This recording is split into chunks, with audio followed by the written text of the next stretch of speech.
Hello, fellow Movie Crusaders, and welcome to another episode of Sean's Movie Crusades. My name is Sean Wasserkrug, and today we're going to be reviewing the children's film, or the children's book franchise, now turned into movies, Artemis Fowl. Now, Artemis Fowl was supposed to be released in theaters, but due to the pandemic, this movie got dropped on Disney Plus, and thus why we watched it today, and we're going to be reviewing it for you right now. Like I said, Artemis Plus is a book. Children's book series, widely popular, very well known. I personally have not read these books, so I really don't have anything to go off of this film based off of just the film itself. I don't have any book knowledge or any story elements from that. I can only go off of what I'm seeing in this film. The main plot of Artemis Fowl is you have Artemis Fowl Sr., played by Colin Farrell, who's this widely renowned, antique artifacts discoverer, kind of like a treasure hunter in a sense. And he's got a 12-year-old son, Artemis Fowl Jr., who's basically this genius. Overly confident, kind of a dick, basically. But his father tells him about these stories of fairies and leprechauns, ghouls, dwarves, all these worlds. Obviously, Artemis Fowl Jr. takes it as, just childhood stories, but what Artemis Fowl Sr. is really teaching him is the world outside of the world that he knows that will eventually come knocking on their doorstep. Artemis Fowl Sr. goes on a trip and basically gets kidnapped by this villain who wants Artemis Fowl Jr. to find this weapon called the Oculus. And if he doesn't find it in a couple days, then Artemis Fowl Sr. will die.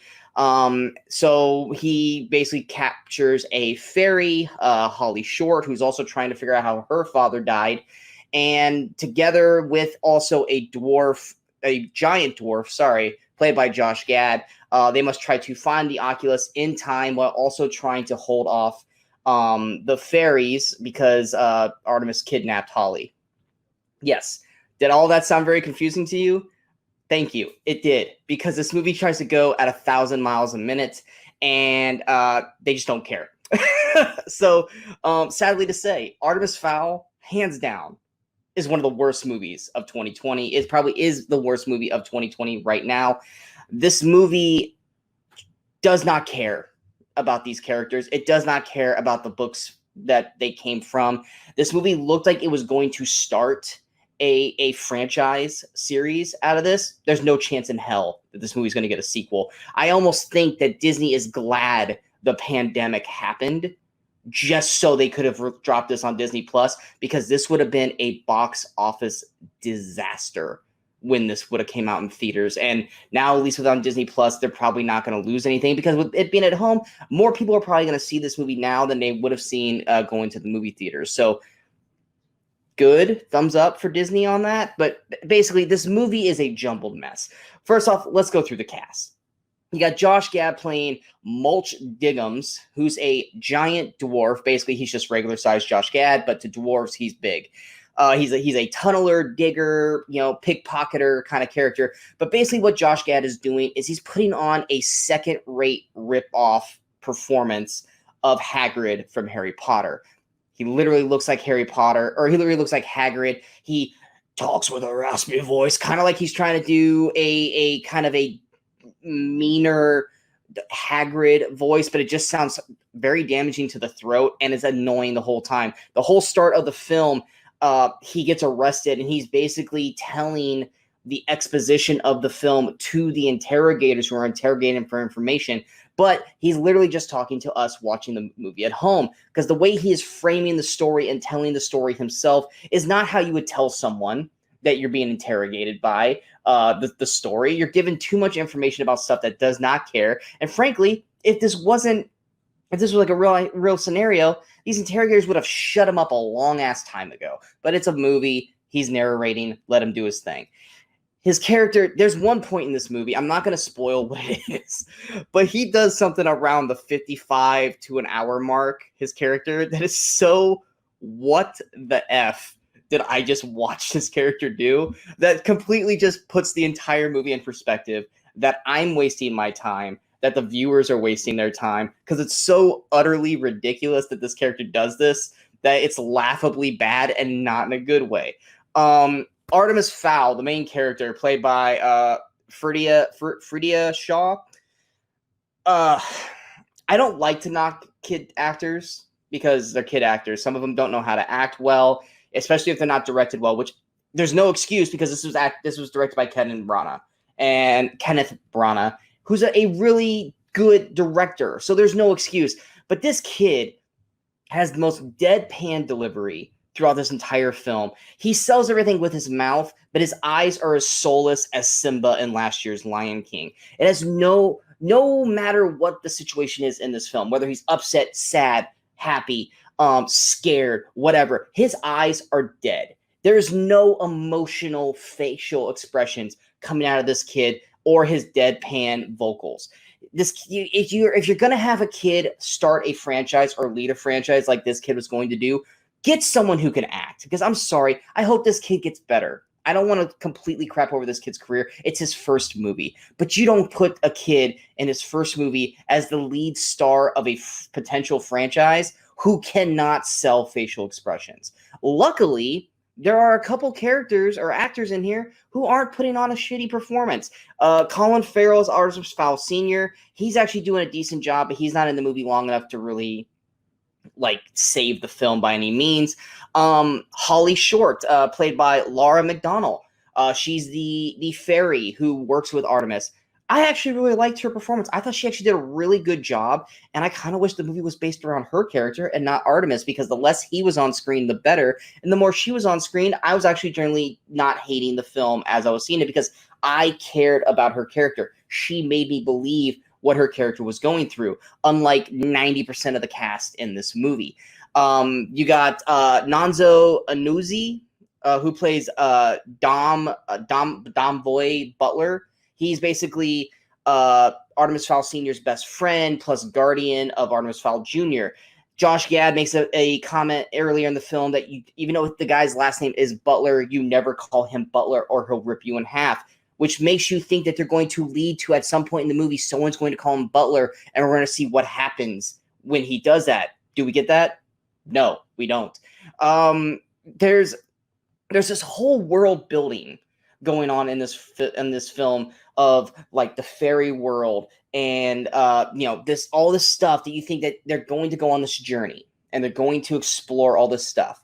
Do we get that? No. The entire film, for the most part, is in Artemis's house, which is a real kind of disservice to the film because you're expecting to go off and do this, go to these little worlds, fairy worlds and stuff like that, and explore, and we never leave the dude's house. The main villain of this film, character name is Opal Cowboy. It's not even a villain. Yes, this character kidnaps Artemis Fowl Sr., Colin Farrell, but outside of having just 3 phone conversations with Artemis Fowl Jr., that's all we get with this character. There is no showdown at the end of the film with Artemis Fowl Jr. or Sr. There is no lead up to meeting this character. It's just a hostage negotiation and a ransom negotiation over the phone, and the movie ends. Yes, I'm sure in future films we probably would have seen a showdown between this character and Artemis Fowl. We ain't getting that in this movie. This character is no different than watching an episode of Inspector Gadget with Claw, just being this person that sits in a chair who just gets angry when Gadget foils all of his people. And even then, there's not really any people for Fowl to go against. There is a spy fairy that we have to deal with in the movie, but even then, this character, nothing comes up with this character. There's no comeuppance for this character. He does things that are evil, but they're in such a way that they aren't noticeable enough for the cast to point out that this character is being bad, nor should the audience really care, because the performance of this character, played by Josh McGuire, it's Briar Kujian, I think is the character name, is so just kind of frivolous and pointless that the one moment that he actually gets to shine in the movie, it's so poorly acted and poorly worded. The dialogue in this film is just atrocious as well. That you just don't care. And then by the time the end of the movie comes around, you're like, oh wait, did we ever go back to that character? No? Who cares? There's also Tamara Smart, who plays Julia, who's I guess is a friend of Artemis Fowl Jr.'s, who literally has no point in this film. She just kind of shows up. She's there when everything happens, and then she disappears, and then she pops up again 20 minutes later. You're like, oh yeah, I forgot she was there. And then she disappears again. And then at the end of the movie, they start to go on this journey that should have been the last act of this film, but we never got that. And they just leave her at the house, and she's a little kid. It just, once again, another character that makes no sense and no point to this film. The big payoff or the big action sequence in this movie is where they have to fight a troll, a badly CGI troll, mind you, that has no character development, doesn't do anything. It's no different than the troll in the first Harry Potter film. It's a big monster that they have to fight for 5-10 minutes, and then they beat it, and then that's just, okay, cool, movie over. There's just nothing here in this movie. It's poorly dialogued. You also have a phenomenal actress in Dame Judi Dench, who plays Commander Root, the leader of the fairy army police force. And she's also, just like Josh Gad, doing this real raspy kind of voice, which just sounds painful the whole way through. And it's like Dame Judi Dench needs to fire her agent, because she just did Cats. And now she just did this movie. Clearly, either she just doesn't care anymore and she's collecting a paycheck, or her agent is literally trying to destroy her career. It's not that she's bad in this movie. It's just that it's beneath her to play this role. There's literally one scene where, like I said, the dialogue's so awful. There are moments where the camera does a big, dramatic turn to her, and she says, and I'm not even going to say the line because it's so just she said it. And I was just like, oh God. It's just, and that's what it's like this whole movie, whether it's Shaw's performance of Artemis Fowl, where anything he says is just so the whole way, with no emotional give throughout this entire film, or just the character developments of zero character developments outside of Holly Short, who actually gets a solid character arc in this film. There's just nothing redeemable about this movie. There's nothing fun about this movie. Also, the film feels like it's being fast forwarded through. The dialogue is bam, bam, bam, bam, bam. There's no breathing. There's no build up. There's just, we need to get to the next scene. We need to get to the next scene. Let's just speed through dialogue. Camera cuts are real jaggedy. Some of the fight scenes even look like they're in fast forward. This is such a bad movie. It's so bad. And it just kind of ends. Like, it's an hour and a half. So yes, it's not that long. But it's one of those movies where it's like, okay, we're at the hour and a half. Now we should be going to the third act, where Artemis tries to go after, Opal, who took his father. But no, that's not what we get. We get to see the movie end with him going to do that, which you expect to see in a sequel. But we're never going to get a sequel to this movie, because this movie's going to just drown in horrible reviews, and they're never going to try to make this film again, unless they try to remake it a decade down the road. But nonetheless, it's on Disney Plus. It's streaming. If you have Disney Plus, Sean, should I watch this movie? No. I mean, unless you want to watch any horribly, horribly put together film, then yeah, sure, go ahead and watch this movie. If this was in theaters, I would be personally upset that I wasted money seeing this film, because that is how bad this movie is. So no, I can't recommend this to you guys out of just respect for your own personal time. Yes, it's only 90 minutes, but that's 90 minutes that you could have been watching anything else or doing anything relevant in your life, outside of wasting time watching Artemis Fowl. So going to my review score, I'm not going to give it a 0, because obviously, like I said, I liked the performances of Laura McDonnell. Colin Farrell was solid. Nonso Anuzi, I actually thought he was fine in the parts he did. So I'm going to give it a 2 out of 10. Clearly, that is the lowest scoring film I've given so far this year. But yeah, this movie's a dumpster fire, and Disney is lucky that they got to dump it on Disney Plus instead of putting it in theaters, because it would have been probably the biggest box office disaster of 2020. I hope you guys enjoyed this review. I know I crapped on this movie pretty hard, but you guys actually kind of like when I do that. I've seen that with the Robin Hood review and some others, that you guys really like it when I get fired up and I hate a film. So I hope you guys enjoyed the review. If you guys did, go ahead and hit that like button. If you guys feel like this review is worth sharing, go ahead and hit that share button. But most importantly, Don't forget to hit that subscribe button to the channel so you guys stay up to date with all the latest videos that pop up on Sean's Movie Crusades. And of course, don't forget to follow us on all the social media outlets you see below. Coming up next, we actually have a lot of good movies. Not necessarily, I don't know if they're good. We'll find out. But there's actually a lot of movies that have kind of just gotten released in the last week or so. We've got, obviously, this movie just came out, King of Staten Island, Defy Bloods, Becky, which actually looked really intriguing for me. High Note. Just Mercy. I know it came out around the holidays earlier this year, but it's free on Amazon Prime, so I might finally check that out.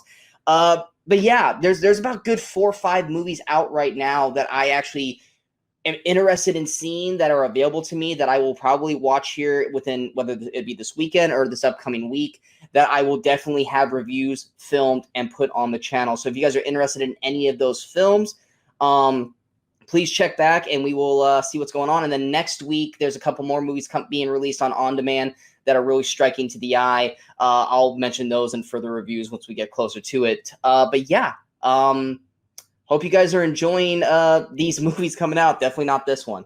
But yeah, if you guys have any movies you want me to review or check out, if you guys have any topics you would like for me or the fellow movie crusaders to talk about, feel free to drop them in the comments below or any of the social media outlets that you see below. And we will put together a video for you and discuss what you guys want us to do, because we need stuff to talk about in these times. There's not a lot of fun stuff to talk about right now, so movies need to be a nice escape for us. So if there's anything that you want us to discuss on here, feel free to let us know. I may even pop on a Saturday night and do a Ask Me Anything for an hour or two. You guys can come on and ask me whatever you want, whether it be movie related, sports, pro wrestling, video games. I don't care. You guys want to talk, I'm here to listen. If that's something you guys are interested in, let me know. We'll do that as well. But yeah, until next time, in case I don't see you, good morning, good afternoon, and good night, Movie Crusaders.